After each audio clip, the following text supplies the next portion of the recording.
So I'm standing in the grocery store last Tuesday, right? And I'm holding a gallon of milk in one hand and my phone in the other, staring at my bank account. The milk is $5.49. My checking account has $87 in it. Payday isn't for another 4 days. And I'm doing that math we all do now. That mental gymnastics where you're calculating, okay, if I get the milk, I can still get gas, but then I can't get the chicken. So maybe I skip the milk, use the creamer I have at home, stretch it out. When did we all become accountants of our own poverty? I had this moment of absolute clarity standing there under those fluorescent lights. This isn't normal. This isn't how it's supposed to be.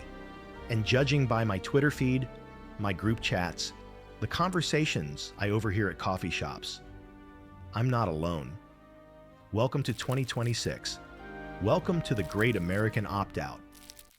Let's talk about what making it used to mean versus what it means now. The American dream, right? That thing our parents and grandparents talk about. You work hard, you get a decent job, you buy a house, you raise some kids, you retire. Simple, achievable, the blueprint.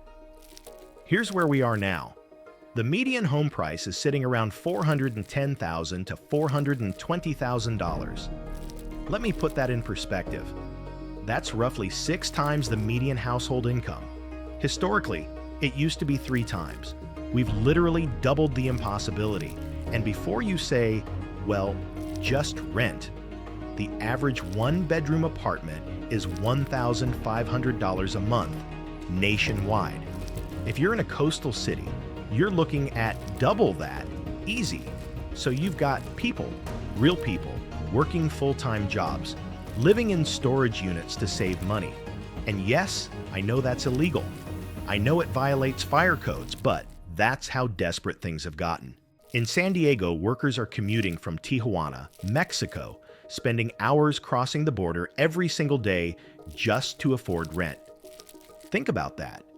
The cost of living in America has gotten so high that living in another country and commuting internationally is the affordable option. Here's a term I learned this year that I wish didn't exist: skipping bills. It's exactly what it sounds like. Every month you look at your bills, you look at your paycheck, you do the math, and you choose which one you're not paying this month. Maybe it's the electric bill. Maybe it's the water. Maybe you're gambling that your phone won't get shut off if you're just 2 weeks late. I've talked to people in Texas and Florida whose electric bills hit $600, $700 a month during the summer.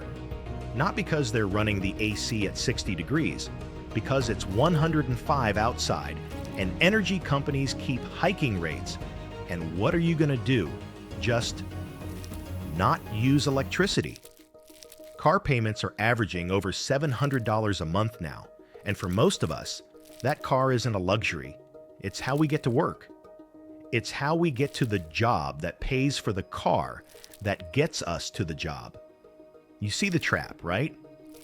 Some people are driving 4 hours a day, 2 hours each way, because that's how far they have to live from their workplace to afford rent. They're spending $400 a month on gas, destroying their car, losing 8-10 hours a week to commuting, all because housing near job centers is completely out of reach. This is the harsh economic reality we're living in. The numbers don't lie, and people are suffering.